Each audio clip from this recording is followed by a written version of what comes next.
Welcome to the ArcaneMystic, your weekly sanctuary for health, well-being and spiritual exploration. Whether you're delving into the healing power of frequency medicines, uncovering hidden wisdom, or seeking a deeper connection on your journey back to self, this podcast is a guide to the mystical side of life. Join us each week as we explore ancient practices, modern techniques, and timeless truths that help you unlock your true potential. We bring together a community of like-minded souls who are passionate about spiritual growth and personal transformation.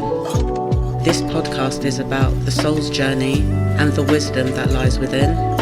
So if you're ready to elevate your mind, body and spirit, subscribe to the ArcaneMystic today. Let's awaken the inner mystic and embark on a journey of discovery together. Remember, the journey to self is the most powerful journey of all. And welcome to this broadcast of the Arcane Mystic. Today we have the wonderful Thomas Sheridan, who is gifted in many different ways, and many call him an alternative folklorist. His skills include art, filmmaking. He's an author, written some really wonderful and amazing books. Amazing YouTube channel with a broad information spectrum, really, for those of you that are seeking alternative means of information, just to name a few. And today's podcast is about AI through myths and legends, and can we see it through old information that has been available to us all. So, hello, Thomas, how are you? And just explain a bit about yourself today. Well, hello, Elona. It's good to be back and see you again. I'm excited to be here on the show. Yes, I'm involved in lots of things. I live in Ireland and traveled exclusively. I've had an interesting life, and I'm always trying to make sense of the world, both the physical, material world and the esoteric world, and finding a way to navigate through the strange times we're living in, which is becoming increasingly challenging, as we all know, but also at the same time very exciting and very enlightening in many ways. We've got a front row seat to the collapse of Western civilization, the end of the Kali Yuga, a wave function collapse, whatever you want. But I really do believe that all of us have decided to be born for this period, and I wouldn't want to be anywhere else than right here, right now. Amazing. And going back to what you said about the collapse of what is happening at the moment, it's really interesting because it feels like there's kind of two threads. There's an old thread and there's something that feels like it's trying to come over the top of that. So it's like an old world and a new world, so to speak. And the other thing that I'm noticing with this as well is that since there's been a massive increase in kind of artificial technologies for humans to be able to use, there seems to be a increase in problems in, I would say, maybe cognitive function, critical thinking, the way that people are thinking at the moment. There's so much going on that people seem to be so disconnected. They don't know which way to go. They don't listen to their intuition. They don't know who or what to believe. Now, I've written a book called The Road to Sovereignty, and I had a look at this subject, and I was looking at myths and legends. I've been reading them for a long time. I found a lot of your work fascinating, helpful for those that are trying to find another way. And my question is really, do you think that AI has been present through myths and legends? Well, it's funny you mentioned your book, because I only finished it last week, and I read the section on you wrote on AI, and you talk about the idea of a protector god. Okay, and this has seeped into transhumanism and AI as well. This concept that you have this awful simulation theory that believes, and it's actually many people on our side promote this simulation theory, not realizing that it was invented by transhumanists and AI scientists as a way of kind of substituting the Abrahamic God, as we have no free will within this matrix. We've no free will. It's a very Gnostic idea. It goes way back to the Gnostics. That we're living in a kind of a prison. We're trapped in here. And I mean, every theory, every experiment that has ever been conducted within quantum physics and quantum theory has shown that we completely control it 100%. It's totally up to us as the individual to control it. And we've heard this all through mythology from, every kind of folklore and Hinduism and so on. I bet you'd find something for it in every ancient culture about the Khan, ancient Egypt and stuff like that. But the one principle that we do have control over this, and now they're trying to tell us that it's a simulation and it's run by some higher intelligence. Well, they're coming back to the Abrahamic God again. They're trying to trap people back in the Abrahamic prison again. That everything's predestined, or you're being played with on the fly, and you don't have any control over the outcome or what's happening. And an amazing number of people in the alternative system seeing, and mainly because there's still a huge Abrahamic kind of like bondage in this scene, and they don't necessarily know it, but there is, or fully realize it. They're loving this simulation theory thing, not fully understanding that it goes back to a very kind of dark Gnostic, and I'm not putting down all Gnosticism, I'm saying this is where it comes from, concept that we are trapped in an internal prison and the only escape is death. And, they've taken what was a liberating idea of the matrix, of the field, of the ether, that people from occultists or alchemists to mystics have known for years was controlled by the individual thoughts, and are now dragging us back into the Abrahamic prison of it's all a simulation and you're under control of a higher power. And I find it incredibly sinister and also disheartening when I hear people that should know better regurgitating it. Yeah, I think that with it, there is some point within that where there is a consciousness trap. And that's the bit that may be taking us back towards those kind of religions. And I do think that within some of those books, there is wisdom that can be used, but they're not to be taken in totality. Exactly. Yeah, I mean, everything is allegory. It's the whole thing is that, all of the ancient texts are myth. Okay, people hear the word myth and they think that means it's all lies. No, that's not what myth means. Myth means that it's the truth or fundamental truths that have been reinterpreted. No, I say reinterpreted, but are being conveyed in a symbolic method because they sink deeper into the subconscious mind and remain there rather than a factual mandate or story or principle. And so people have to understand was what Joseph Campbell said, myth is the truest of all truths because it's rooted in the subconscious world of humans, and it sits perfectly within our lower poles of cognition, and it allows us to navigate, if we utilize it, successfully and with as little stress as possible, this 5 sense reality. And that does make sense. Now, one mythological creature that comes up a lot through myths and legends is the serpent. It's the witch? Serpent. I can't hear you properly.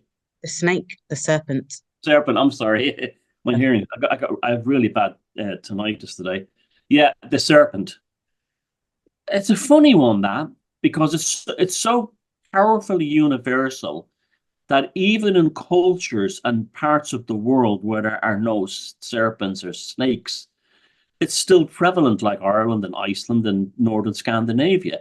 You will still see the gripping beast motifs and all over the artwork and everything. The snake, the serpent. Yeah. It's wildly universal. So that tells me again, in the mythological sense, that comes from a place that's not necessarily connected to the physical world. Yeah. If you think of the Nagas of the Hindu world, okay, these snake energy archetypes that exist below the ground. You have the Shatanic idea within Greek mysticism and the old Greek religion, that there are underworlds and they're often represented by these serpent type things, and any growth of wisdom seems to be revolve around the manifestation of the serpent reality into the human reality. It kind of spirals up, and you have all kinds of allegories, like the medical thing with the 2 snakes around it. You have the Kundalini risings, and you see this again everywhere. You see like how Native Americans didn't leave a lot of physical infrastructure in the landscape, but they've made snake mounds and things like this. It just goes to show how important it is. It's really important. And I was looking at the serpent, as you know, within my work. And one thing that I did want to have a look at is just how the serpent has come about. So, what I'm going to do is just share my screen at the moment. And if we have a look at this, we've got Ra fighting Apep, and you've got the kind of serpent shape that sits there. And going back to the Serpent Mound, the Great Serpent Mound in Ohio, Yeah, which was thought to be built by the ancestors of the Native Americans. And Graham Hancock spoke about this in Ancient Apocalypse, saying that it looks like it's aligning with somebody, but nobody really knows. So, looking like it's aligning with something, but nobody knows what it's aligning with. And then if we bring it back to the human experience, we've got the emotions chart, which is happiness is the higher wave, distress is the lower wave. You've got it in music. You see the serpent going through that. You've got it in the seasonal waves. So you've got the sine waves. You've got the alternating current commutator three phase induction, which was invented by Tesla. You've got it in the electromagnetic spectrum. So gamma waves, radio waves, and microwaves.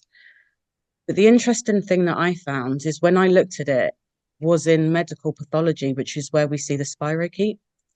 And this is one of the most destructive parasites of the mole. It's one of the oldest diseases, okay, and also known as Treponema pallidum, syphilis. You yeah, see this in a lot of myths and legends. This is even in Metamorphoses that sits there. So I decided to see where I could see this within the body, and the area that came up was mRNA, and we've seen a massive increase in mRNA medicines. yeah. And taking us back to the transhumanist thing again, I don't know if you saw, I think I sent it to you, the survey done in Japan where Yeah. they showed that the nanoparticles from underneath the needlecraft, and they'd shown that it was that shape. Yeah. So an AI version, look, I said, okay, in terms of this, the syphilis thing, right? It's pathological. So they're almost like creating a robotic version of a pathological intrusion in the body. Yes, they are. And the thing is within, because one thing that people forget about when they're looking at these kind of things is natural medicine, traditional medicine.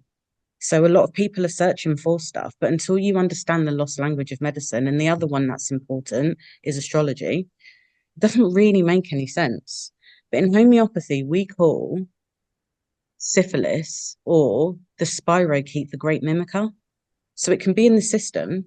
You don't even know that it's there because they did a investigation at the Rockefeller Institute, and it was about a disease state that could be in the body. And based on that, where every time they discovered it, it changed its structure and hid itself again. So a lot of people have syphilis at the moment, and it's increased since it's gone through the roof, especially in America by 200%. Okay. And it affects it's syphilis and homeopathy is a very creative person.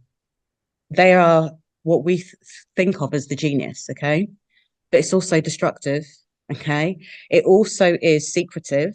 They're isolated people. When you could look at this with, like, you know, mass murderers and people that do crazy stuff, they suffer from depression, OCD, and the other thing that they have is autoimmune diseases. The syphilis thing, I've known about this for a while because it's the hereditary things are quite upsetting when you hear about it. But it seems to run within aristocratic families and might explain why so many of them are nuts. And also look at the like the really out there woke types today. They all seem to come from upper class or aristocratic families. Many of their ancestors were involved in colonial empires as governors and colonial attaches, and they messed around with people. They took advantage of the people in the colonies. And I wonder if they've taken back these virulent strains with them. And this does explain why they're all seen to be nuts today, because they're incorporating a tropical strain of a virulent hereditary disease that their ancestors, well, Grandpapa Quinton was in the Transvaal, this kind of thing. and why them types today are on the forefront of all the absolute madness of the age and completely believing it. Is it almost like the hatching of an ancient curse that's come back to get them?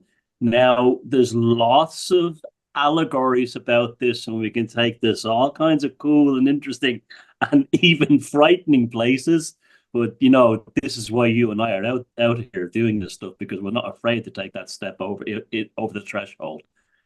That's it's like Anthony Hopkins said in that fantastic Francis Ford Coppola's version of Dracula. Syphilis travels with civilization. Civilization is civilization. And this is what there's so much allegories and folklore about the terrors of this thing, horrors. And even, Dracula is probably about that. And it transmutes through the ages. In the 80s, when I was growing up, it was AIDS, but it was still kind of the same weird shit, Yes. And there was something written about that with regards to HIV, that those that have that kind of syphilitic gene, they're more prone to getting that. Yeah, because of the destructive nature of that. That was well known in the early days when I was in my late teens, and this strange disease started happening in New York and San Francisco. And there was a BBC documentary I saw, and a doctor in San Francisco said it seems to be related to syphilis, and it all shut down. It was shut down after that. There's when they talk about these hereditary curses within these aristocratic families, and you see there's so many stories and films about it that it's almost like, is this a curse of these indigenous people sending it back through them, and are they filled with guilt? Are they, and not, but they're it's really, I mean, it's so deep and it's so dark, but you can't help looking into it because it's so bloody fascinating too. It's interesting. And it's really weird that you say that because some believe that Christopher Columbus brought it back from the Americas. Oh wait, it's a new one. I didn't know that. Yeah, some believe that he did. Um, and you spoke about the she and the banshee ending up over in that part of the world just the other Yeah, day yeah. because of the Irish people that went over there. And whenever anybody from a different background enters somewhere that is new to them, not only do their gods go, but their demons too. And the energies that sit with them as well. They carry their archetypes along with them. Yeah. Absolutely, 100%. And I, I think this is one of the reasons why Liverpool is such a Fortean and paranormal city, because it was the first city in England to have a huge population of African people. Yeah. And they came in, they weren't necessarily all slaves. A lot of them were things like, we worked on ships and they settled there. So it was a kind of a tolerant place, right? So they settled in that city, and that city is also full of Irish people. Well, it's the center of all the paranormal stuff in England. So the archetypes, the spiritual forces, also come as well. I'm a complete believer in that, and and that's an ongoing process, by the way. It didn't end 100 years ago. It's still going on to this day, as people migrate and move around the world, and it's never talked about. No. And the other thing about going back to the kind of black colonies was the whole Tuskegee experiments that happened where they injected, I think it was up to 600 people with the syphilis virus.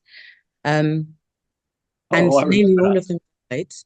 But the Yeah, interesting thing about it is that 150 of those people died of heart-related illnesses. And it's the same kind of shape as what has been found in the safe and effective. So it just begs the question, what's going on? And does this thing go into the system, find out what's wrong within that system, and then just hone in on it before taking over? yeah. The person's mental state, because a lot of people right now are not mentally stable. No, and it's like a seed is being, what's the word? Gestated, or germinating inside them, that could go back hundreds of years for all we know. Maybe we don't know, thousands of years.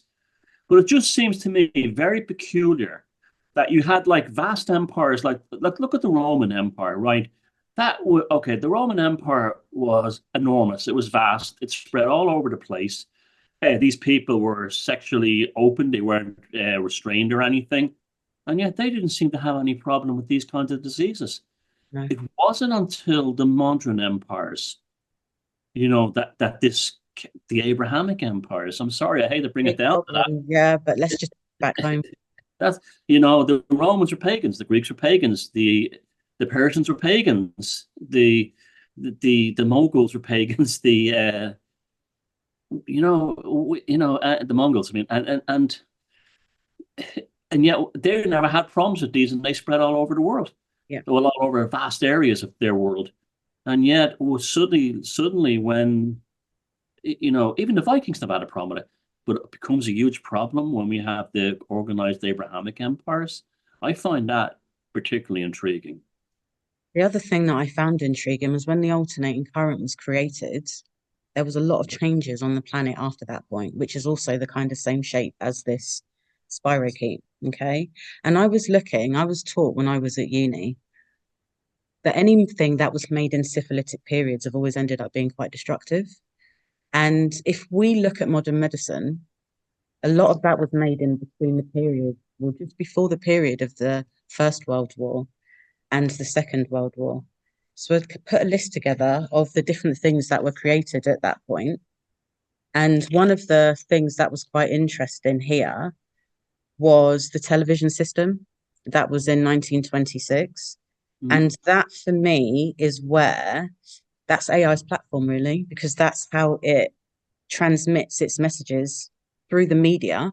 And we know that Medea in ancient Greek was the goddess of sorcery Yeah. and the media. So that sits there with that. Penicillin was created, and that's done some great things, but for gut health, not a good problem, not a good thing. The nuclear fission was created in 1938. So we've got all these destructive things being created at a time when syphilis again was at its most rampant back then. And then it kind of died down in around 1948 and it's gone through the roof. So I feel that this serpentine energy through myths and legends, really, some people look at it as a kind of creative force and energy, but the destructive nature of it is catastrophic. Could it be you know way much more about this stuff than I do? Could it be a situation where all this electromagnetic frequencies pumped into the air create a kind of an AIDS effect within the physiology that allows these things to become more virulent? Is that possible? Yeah, because potentially based on a certain frequency, because since 5G and everything's been put out as well, I've noticed that tick bites have got on the rise now. And that's another massive problem because it causes Lyme's disease and all the rest of it. But on an energetic level, I do think that frequency can be a catalyst to this energy getting bigger and bigger and bigger on the planet. And we're seeing this happening now with regards to what you said, going back to all of these people that can be whatever they want, the theys and thems. I'm not, saying anything bad about them, but what I am saying is that it's not normal. No, the actual fundamentals of reality again are being destroyed. But they were just, it probably is rooted at being destroyed at a spiritual level first. You take away people's archetypes, they lose an element of protection. You take away their mythology, their stories, and their myths, they lose another layer of protection. You see, they ran to the television because storytelling had ended. And storytelling had existed for tens of thousands of years. I mean, the University of Lisbon and the University of Durham in England together did a study about 15 years ago, and they determined that these myths like Jack and the Beanstalk and anything to do with a smith, a smithy, these legends and stories, Sleeping Beauty, go back to probably the Bronze Age and maybe even older. Now, they were all lost with the advent of television, and even cinema didn't do it because if you look at early cinema, even Hollywood films, they were tremendously mythical in terms of how they functioned. There was lots of those, they were continuation of storytelling function. You think about the people all in the cinema all together and they're watching a film that's telling a story and it could have like that kind of mythical Shakespearean overtone, but it could be a gangster movie, Jimmy Cagney or a Western, but it was like being in the presence of a storyteller. You were in a group. But when television came along and isolated people into pockets where they could choose their own fake narrative, their fake mythology to suit themselves in, and then as a result, advertising corporations and everything. But a lot of the transhumanist stuff comes from that period as well, through the eugenics movements. There was a great belief among these aristocrats, again, that they could improve people by injecting them with drugs. One of them was this notorious lunatic from the DuPont family. I don't remember his first name, but he had this belief that he could create a world of supermen by injecting people with chemicals and this kind of thing. And this guy was a notorious abuser of human rights. He was involved in funding the Pinkertons agency in smashing trade unions and factories and things like this. He was an absolute Fruit Loop, this guy in America. But these guys wielded colossal power at the time. And they influenced things like the Fabian Society in England, which later became the London School of Economics and the Labour Party. And it's so, this messing with us inside us and outside us has a very long history. There's a long history, and even taking it back to the syphilitic period again, modern medicine was made in that period, and most of them were petroleum-based or petrochemical-based medicines. Yeah. Since that point, when you give something to a human that's different to the disease state, we got problems. Yeah, we got really, really big problems with that. And the other thing that was created then in around that period was polyester clothing, and which is petrochemical clothing. And the average human body resonates at a frequency of 62 to 70 megahertz. When you go below that to kind of 58 megahertz, you start getting things like disease states. Polyester's way below that. And we've moved away from things like linens and cottons and wools that would vibrate at a really high frequency. Babies, nappies. Yeah. And human consciousness has gone right down on the floor. And you spoke about something really interesting with regards to oil and consciousness. And I also wonder if electricity has consciousness as well on some level. Yeah, well, it would, because, well, if it didn't, even if it didn't, it could have an ability to be manipulated by the individual. Like, who was Nikola Tesla? These people go on about Nikola Tesla like he's some kind of god, as a new age loving man. He was an awful person in many ways. He wanted people who didn't have college degrees to be exterminated. He wanted a world of geniuses like him and this kind of thing. And a lot of people say, oh, he fought the man. A lot of it had to do with terrible business decisions. He was constantly going bankrupt from filing patents. He'd made a lot of money, but wasted it all filing patents on mostly weapons and weapon systems. And here's all these new agers who think he's some kind of wonderful man. He wasn't. He was just another one of those groundbreaking. He was a genius, of course, absolutely. But think of it more in terms of like Dr. Frankenstein than, sort of like some kind of god, like the new age kind of guru, which many people seem to think he is. And I can clearly remember two things that my great grandmother on my dad's side, and my mother's side, and she was a country woman, and she told me two things that have stuck with me all my life. She said, no matter how poor we were back then, nobody got cancer. Wow. Yeah. And when the electricity came on, the fairies vanished in the countryside. Now, she was an educated woman. She had a chain of stores selling clothes. So she wasn't like a peasant girl that didn't know anything, but she really believed in the fairies because that was the world she came from. But she always remember telling that to get the fair, and she believed in the banshee. And she was terrified when we were kids, actually, I think about it, but it's very good. So did my nan. Yeah, it's very a good thing, though. But she said the electricity took off. The fairies vanished from the countryside. You didn't see them after the electricity, the rural electrification scheme, and also there was no one had cancer. She said no one had cancer. And I remember something about someone else. I was telling someone else, this is years ago, that my great granny said that no one had cancer when she was growing up. And she said, yeah, but it could have been TB. And I said, no, I don't think so, because these people didn't have. And where does it all tie with? It ties with the expansion of this electromagnetic spectrum that pumps large amounts of electromagnetic energy into the air, into the ether. And okay, we all know if you live beside a substation, an electrical sub, go anywhere in the West, and you will, one of the most strictest planning laws is you can't build within a quarter of a mile of an electrical substation. Why? Because it's been well known that you live next to an electrical substation, you get cancer. That's just the end of it, right? So, but that's because there's a lot of stuff going on there. What about the slow drip feed of this stuff everywhere? Everywhere. And the other Same thing thing. in pathology, cancer for us is somebody that's losing themselves. They're losing parts of themselves, and we've lost a bit of our kind of folklorist background. We're losing ourselves in this world. The AI through the televisions is telling us what to believe, what to think. It's telling us who to be. Because I wonder if there were no televisions through which this kind of artificial intelligence could speak through, who would be following a lot of these trends that are in at the moment, that are on at the moment? Would people be doing all of these rebellion things, and would there be as many problems with all these teenage kids that are trying to be something that they're not? Would this be happening, or would people be just in their tribes as they would have been? Because that's one of the first things that they decimated was the tribes. And in the decimation of the tribes, creating the nations and making it into countries and all of the rest of it, and now corporations, it's an absolute nightmare because people have lost their identities. No one knows who they are, and to the point now they don't even know what gender they are. It's terrifying, and it's all lies. I mean, it's been going on for so long. We talk about, like I just mentioned there, the baby's nappies, when it went from, like, mammy's washing towels, cotton towels, and moving towards diapers and stuff like that, and the plastic pants that they put on the baby.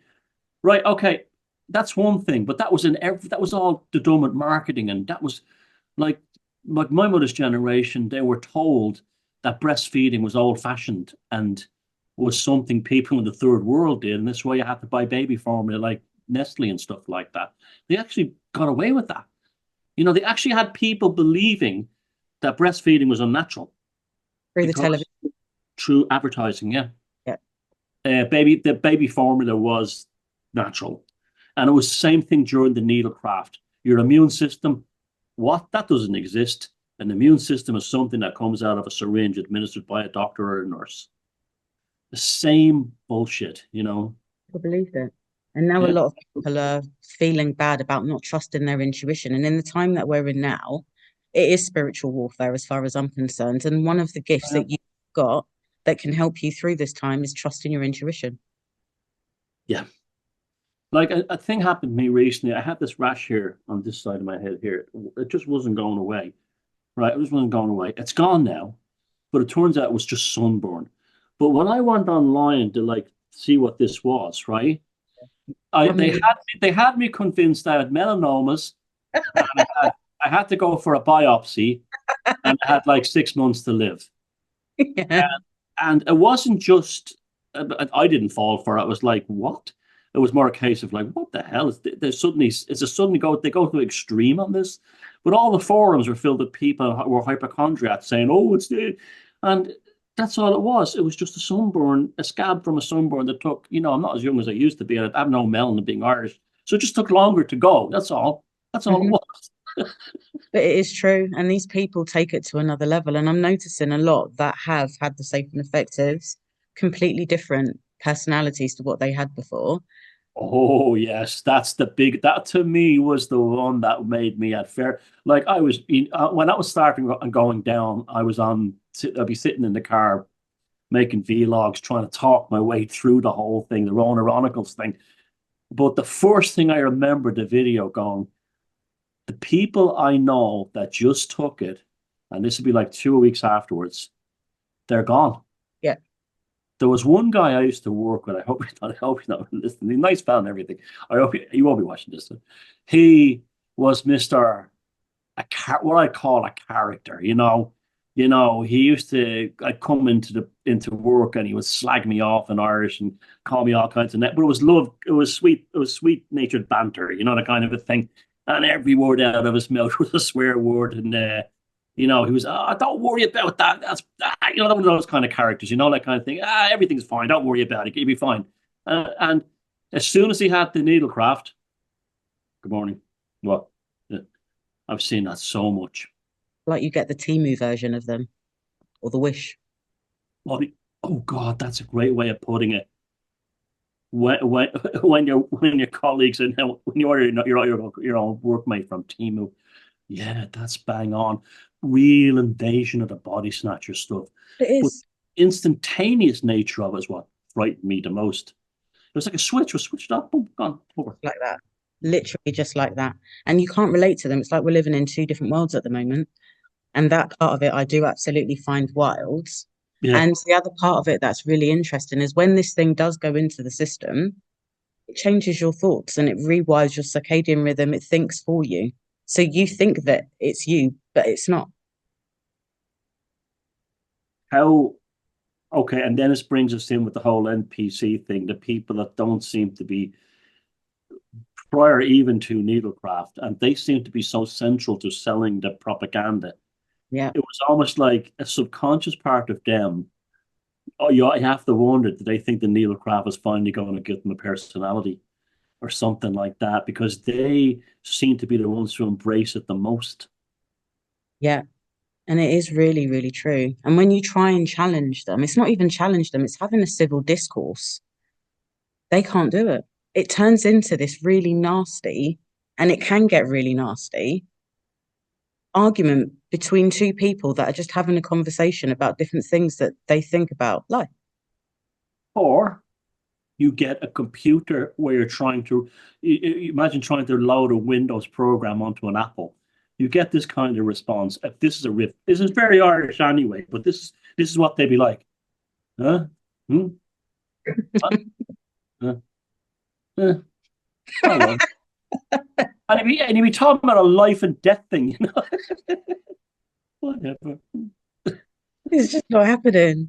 And you know, the other thing that I found really interesting, I got headhunted for a job working for a company that was selling this AI stuff. And I don't even know why they bothered headhunting me because it's not the trajectory that I'm on. But before I do the work that I do now, I did work in finance and accounts.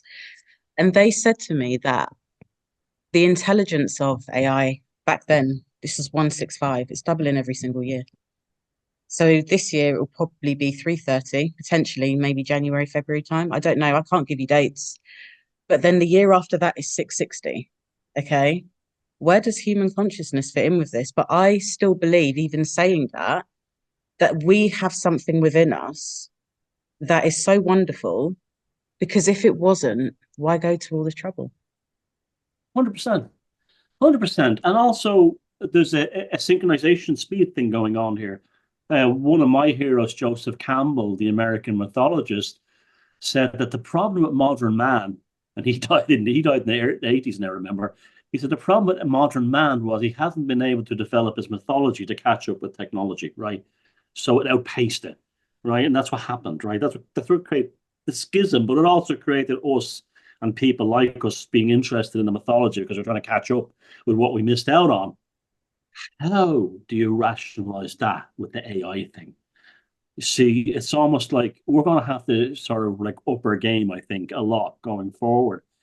And I hate to say it, Elona. I know it sounds really chauvinistic and elitist, but Eh, I am minimizing my contact and connection to people who are needlecrafted, to people who are in that AI matrix, because I don't feel spiritually safe around them. It's not hatred. mm, It's not bigotry. It's not I'm better than you and you're no good. It's I have to protect my own ass. It's as simple as that, you know? it's a decision based on spiritual discernment. Yeah. And that discernment comes from already being in an environment where you've had the opportunity to be around them and it just doesn't work. And it's really a frequency thing. That's the way that I see it. It's not personal, it's vibrational. Well, the Dark Knight of Soul thing. Let's go back to the tarot, the Hermit card. That's where we're I think I've been talking to people here in Ireland who'll be a bit more mainstream than us, right? But even they're disgusted by the world, the way the world has gone. And I said, like, now's the time to sort of become the hermit in the wilderness, and the lantern carries the light, carries the story forward. I think I have a feeling too, and don't ask me where it comes from, intuition again, right? That this AI thing, something is going to make it all. collapse. Me too. I I feel, don't know why. yeah, It's an asteroid or a change in the sun, or it actually eats itself alive. But something tells me that one day the lights are going to go out yeah. and we'll be the only ones left that will then have the knowledge. We would be like, the ancient stories and mythologies of like the teachers that came from across the sea. Graham Bringing Hancock me up talked in, about that a lot. Yeah. bringing me up in goosebumps. Go on. Yeah, exactly. And all the mythological things that are two of the down in Ireland, they came, all the stories of the Central America and Africa. The strangers came from the sea Yeah, who had a kingly race in the north of England and Scotland. It is quite exciting when you think about it, isn't yeah, it? it is. Came from across their destroyed lands across the sea. Again, myth is more true than history, and brought with them new methods of agriculture. It's the story's the same everywhere. New methods of woodworking, new tools, new ways of survival. And I think they are all allegories for the previous civilizations, just like when you had like Rudolf Steiner and even Edward Casey talk about what happened to Atlantis, that there was a dark race of scientists and reality went nuts and it had to be fixed again. And I think that was the Almost like previous version. we have to go through the tower moment though. Yeah. In the tower. Yeah. It's in the tarot, sorry. It is literally the tower moment in the tower.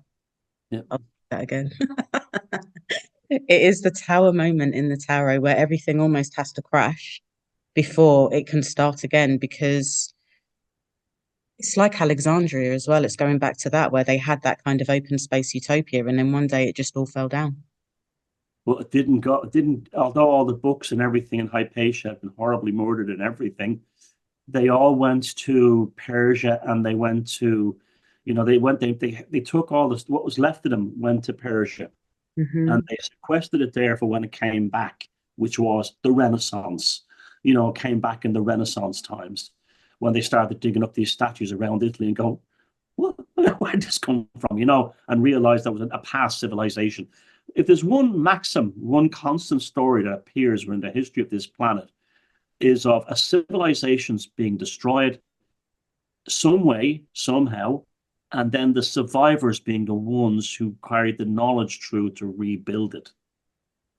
Very fascinating. It's, I mean, that's why I think they really went after Graham Hancock. Remember his last series, Ancient Apocalypse? I mean, the savaging of that poor man got in the media, where the most awful things said about him that were so untrue. And they were trying to make out, oh, he was this like kind of Eurocentric elitist. He was pointing out that these stories were universal. That was almost the part they didn't want anyone to know, is that there was apocalypses in the past. And the kind of fellas who are running the show now screwed up in the past. And they don't, and this is their Achilles heel. They will screw up again. And they're not as clever as they think they are. I even seen that with Zuckerberg yesterday when he made that announcement that the US government had criticized them, that had coerced them into suppressing information. This suddenly comes out of nowhere. It's almost like this is the true sign the end is coming, because there's a huge amount of ass covering goes on as much as there is panic. Yeah.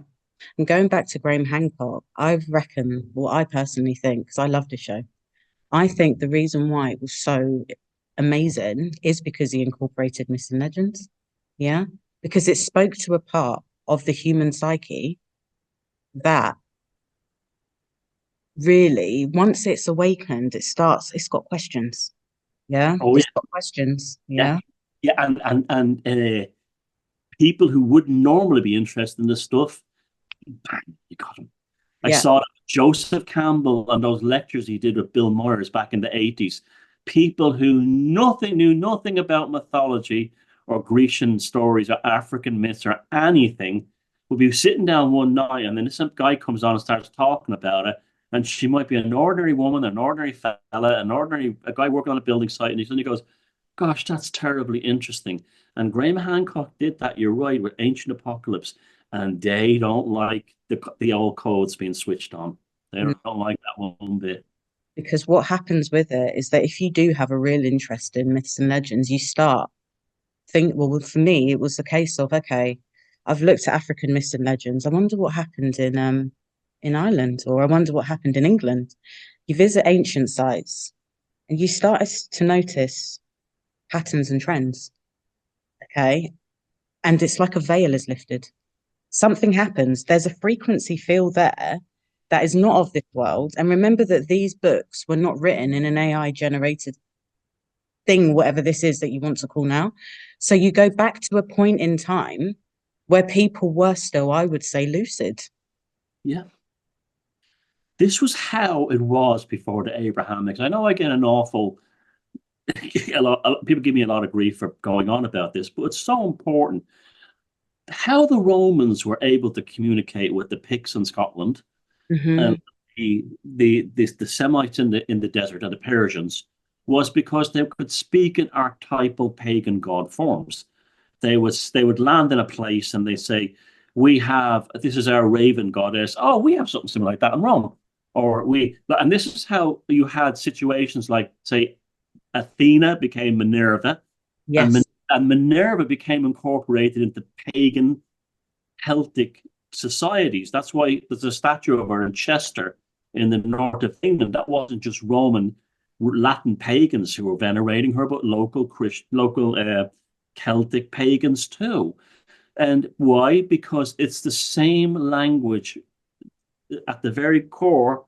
It's the same archetypal language, just locally conveyed. That's all. That's people could get it. And a lot of them had 12. But then there was also the 13th, which would be potentially the Ophiuchus, which Graham Hancock also spoke about. And Melissa Tittle spoke about that in her code 12, which is also the archetype, for me, of medical sovereignty because of the way that he handled his energy and releasing certain things from the body that shouldn't have been there. But it's down to, that's the other thing I love about myths and legends.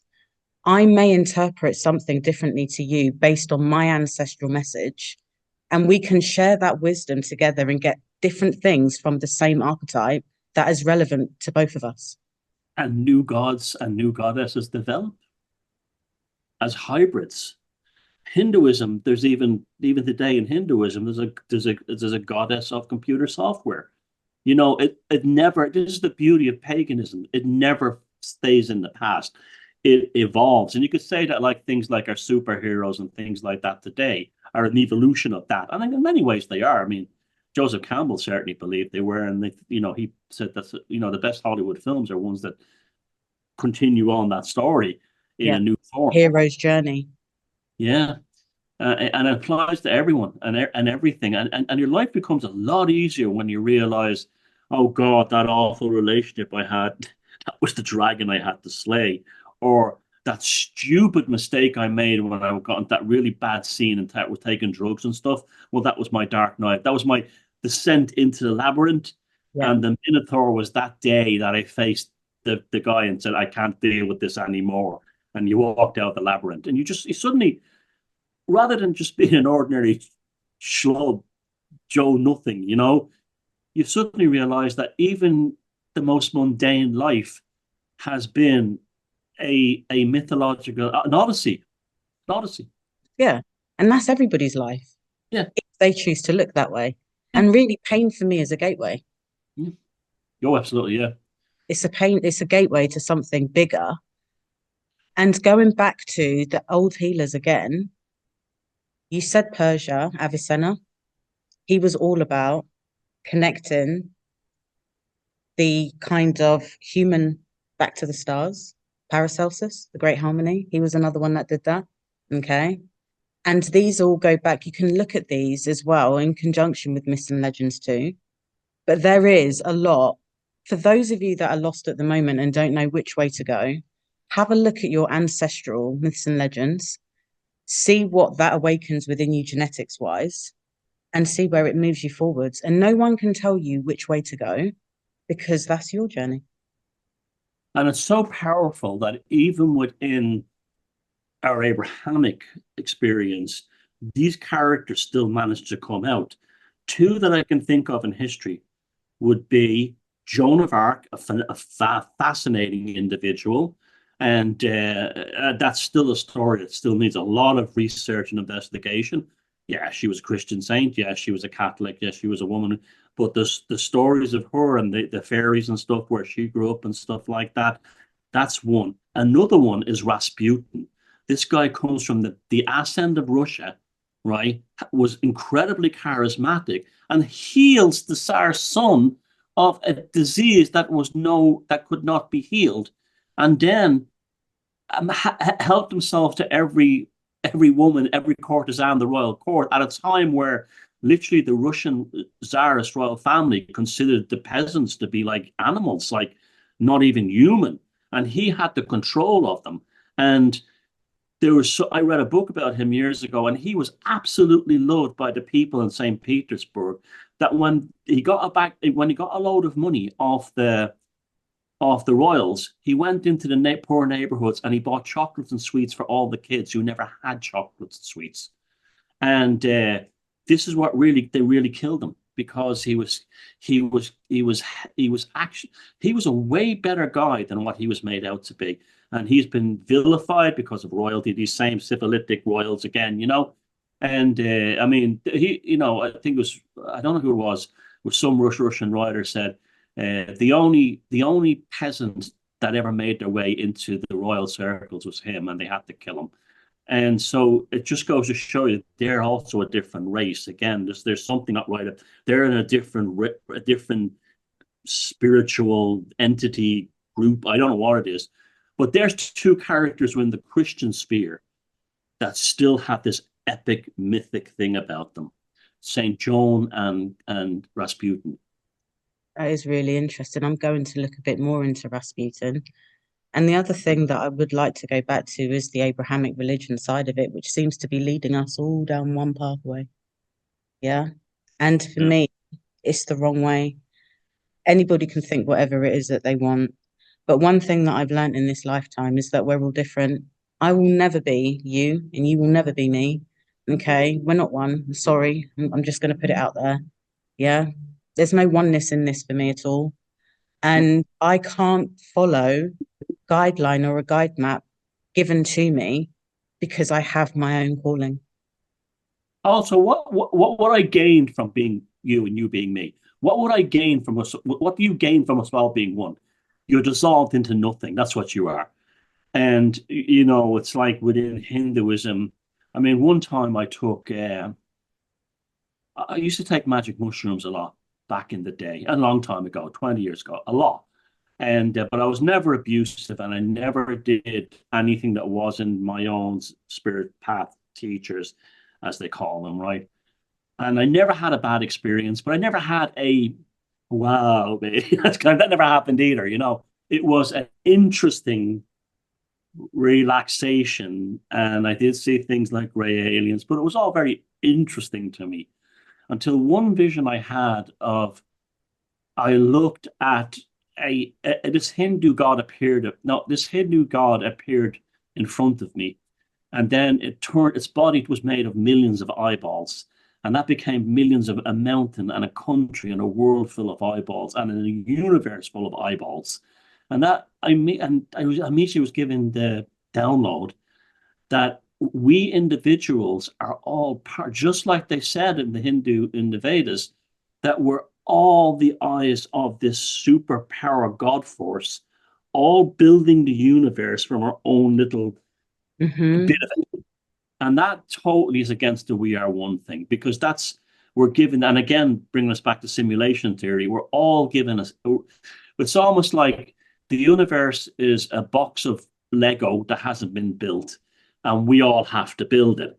And we are our own models, right? Our own. I love that expression. I'm building my model of the universe. I still use that. But if you go down like the Abrahamic transhumanist AI thing, they're building a structure and telling it to get into it. Yeah, they are. And they're using our multidimensionality, because I believe more in the pagan ways and moving that way where, you embody qualities of not just one god, but you've got different deities that you can really look towards. Hinduism has that as well. And they're taking everything that we have that takes us beyond that narrow pathway that doesn't lead us anywhere It's leading us into something. It's not actually leading us out of something at all. And it's so true when you look at things like you hear Pope Francis telling Catholics that they can't get into heaven unless they've taken the needle, the jibby jabby needlecraft. I don't. It's shocking, isn't it? Where we've come to now, you know? And it's shocking that people still believe that, you know? It's shocking. But then again, it's just, I spend a lot of time alone. It's easier for me. It's Yeah, fun. I can get into my creativity, foraging, making my herbs, baking bread.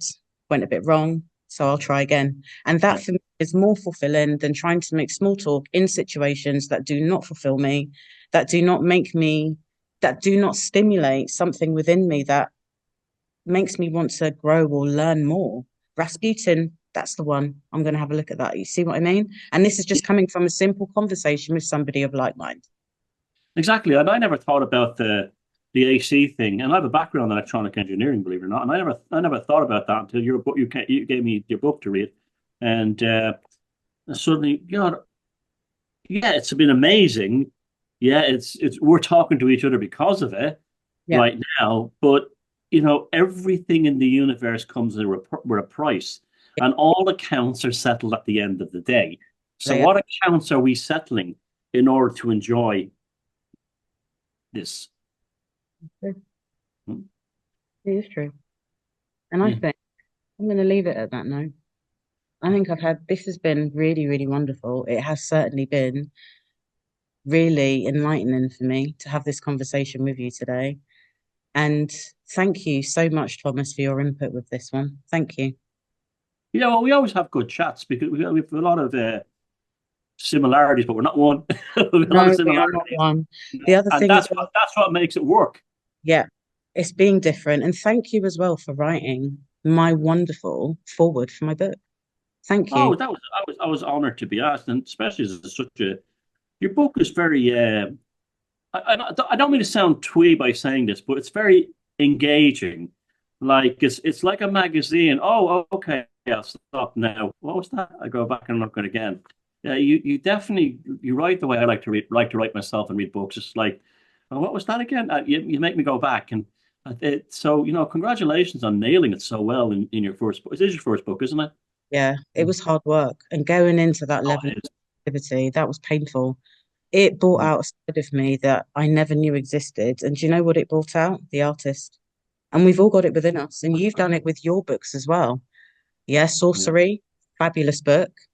The Druid Code, another fabulous book. So Thank you. absolutely wonderful. So thank you. Thank you so much. Okay, and if you ever want me back on here again, you remind me of it that you look like a headdress. You look like you're wearing Ursula Andress in the film She. That's what you look like there. Amazing. She who must be obeyed. But yeah, a great film full of archetypes as well. Oh, But yeah, so yeah, if you ever want me back, you know where to find me. thank Uh, I'll do this just for fun.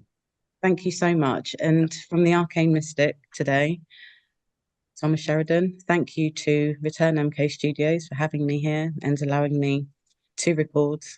And until next time, speak to you soon.